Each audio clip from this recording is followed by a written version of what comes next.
بسم اللہ الرحمن الرحیم۔ ایک سچی کہانی ایسے شخص کی جس نے نماز پڑھنے والے شخص سے دریافت کیا کہ کیا ہوگا اگر مرنے کے بعد ہمیں معلوم ہو کہ نہ ہی جنت و جہنم کا وجود ہے نہ ہی کوئی سزا و جزا ہے، پھر تم کیا کرو گے؟ اس کا جو جواب ملا وہ بہت ہی حیران کن اور تعجب خیز ہے۔ یہ سن 2007 کی بات ہے کہ لندن کے ایک عربی ریسٹورنٹ میں ہم لوگ مغرب کی نماز سے تھوڑی دیر پہلے ڈنر کے لیے داخل ہوئے۔ ہم لوگ ہوٹل میں بیٹھے اور ویٹر آرڈر لینے کے لیے آ گیا۔ میں نے مہمانوں سے چند منٹ کے لیے اجازت طلب کی اور پھر واپس آ گیا۔ اتنے میں مہمانوں میں سے ایک شخص نے سوال کیا کہ ڈاکٹر صاحب آپ کہاں گئے تھے؟ آپ نے تو بڑی تاخیر کر دی، کہاں تھے آپ؟ میں نے کہا کہ میں معذرت خواہ ہوں، دراصل میں نماز پڑھ رہا تھا۔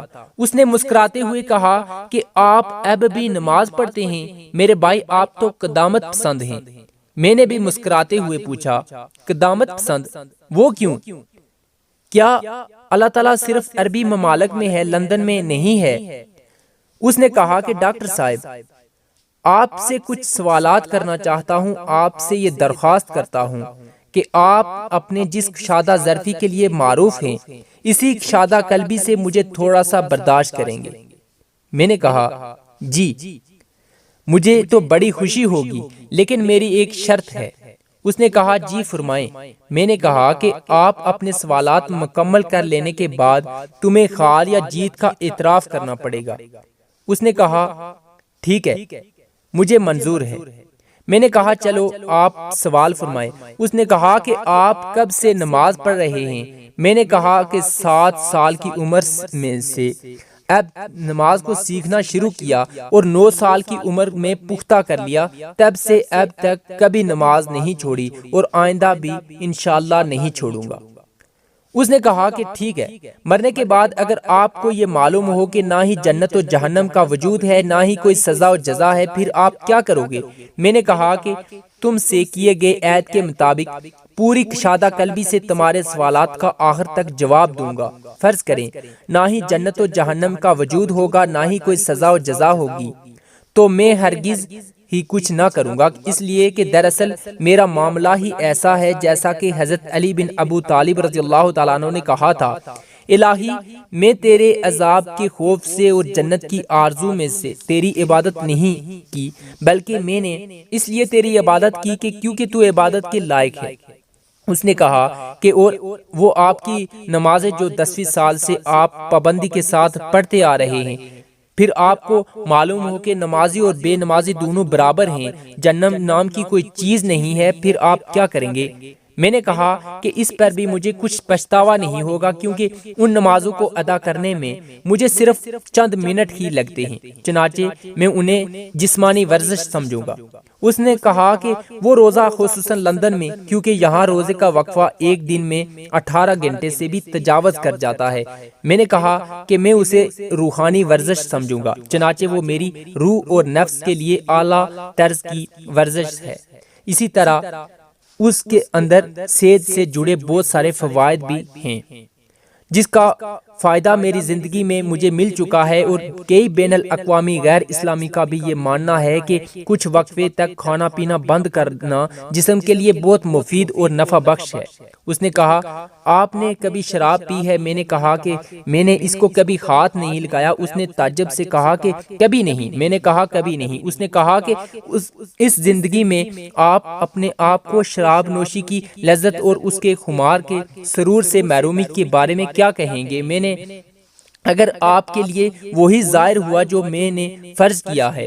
میں نے کہا کہ شراب کے اندر نفع سے زیادہ نقصان ہے، اور میں سمجھوں گا کہ میں نے اپنے آپ کو اس نقصان دہ چیز سے بچا لیا ہے اور اپنے نفس کو اس سے دور رکھا ہے۔ چنانچہ کتنے ہی لوگ ایسے ہیں جو شراب کی وجہ سے بیمار ہو گئے، اور کتنے ہی لوگ ایسے ہیں جنہوں نے شراب کی وجہ سے اپنا گھر بار، مال و اسباب سب تباہ و برباد کر لیے ہیں۔ اسی طرح غیر اسلامی اداروں کے عالمی رپورٹ کو دیکھنے سے بھی پتہ چلتا ہے کہ وہ بھی شراب کے اثرات اور اس کو لگاتار پینے کے انجام سے متنبی کرتے ہیں۔ اس نے کہا کہ ہاں، حج اور عمرے کا سفر، جب موت کے بعد آپ کو معلوم ہوگا کہ اس طرح کی کوئی چیز نہیں ہے۔ میں نے کہا کہ میں عہد کے مطابق چلوں گا اور پوری کشادہ ظرفی سے تمہارے سوالات کا جواب دوں گا۔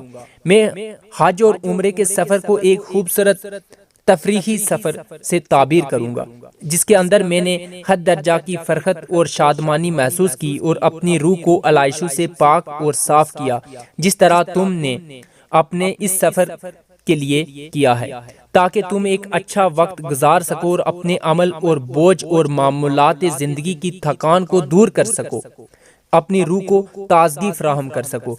وہ میرے چہرے کو کچھ دیر تک خاموشی سے دیکھتا رہا، پھر بولا کہ آپ کا بہت بہت شکریہ، آپ نے میرے سوالات کو بڑی کشادہ قلبی کے ساتھ برداشت کیا۔ پھر سوالات ختم ہوئے اور میں آپ کے سامنے اپنی خار تسلیم کرتا ہوں۔ میں نے کہا کہ تمہارا کیا خیال ہے؟ تمہارے خار تسلیم کرنے کے بعد میرے دل کی کیا کیفیت ہوگی؟ اس نے کہا یقیناً آپ بہت خوش ہوں گے۔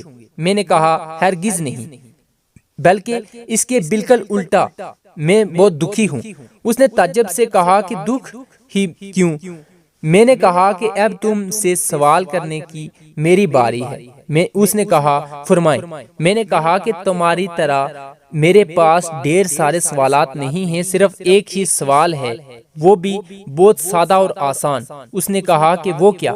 میں نے کہا کہ میں نے تمہارے سامنے واضح کر دیا کہ میں تمہارے مفروضے کے واقع ہونے کے بعد بھی کسی طرح کے گھاٹے میں نہیں ہوں اور نہ ہی اس میں میرا کوئی کسی قسم کا نقصان ہے، لیکن میرا وہ ایک آسان سا سوال یہ ہے، تمہارا اس وقت کیا ہوگا اگر حالات تمہارے مفروضے کے برعکس ظاہر ہوئے، یعنی موت کے بعد تمہیں معلوم ہو کہ اللہ تعالیٰ بھی موجود ہے، جنت و جہنم بھی موجود ہے، سزا و جزا بھی ہے، اور قرآن پاک کے اندر بیان کیے گئے سارے مشاہد و مناظر بھی ہیں، پھر تم اس وقت کیا کرو گے؟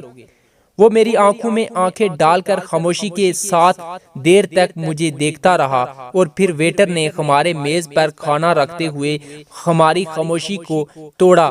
میں نے اس سے کہا کہ مجھے ابھی جواب نہیں چاہیے، کھانا حاضر ہے، ہم کھانا کھائیں، اور جب تمہارا جواب تیار ہو جائے گا برائے مہربانی مجھے خبر کر دینا۔ ہم کھانے سے فارغ ہوئے اور مجھے اس نے کوئی جواب نہیں دیا اور میں نے بھی اس وقت اس سے کوئی جواب کے لیے اس کو کوئی تکلیف نہیں دی۔ ہم بہت ہی سادگی کے ساتھ جدا ہو گئے۔ 1 مہینہ گزرنے کے بعد اس نے مجھ سے رابطہ کیا اور اسی ریسٹورنٹ میں ملاقات کا مطالبہ کیا۔ ریسٹورنٹ میں ہماری ملاقات ہوئی، ہم نے ایک دوسرے کے ساتھ ہاتھ ملایا۔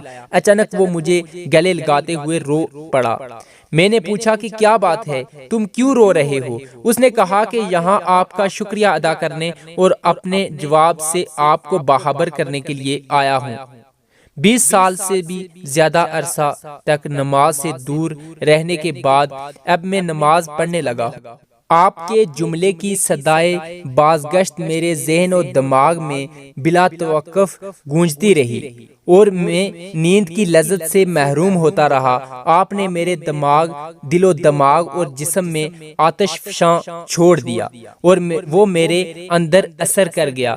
مجھے احساس ہونے لگا کہ جیسے میں کوئی اور انسان ہوں اور ایک نئی روح میرے جسم کے اندر حرکت کر رہی ہے۔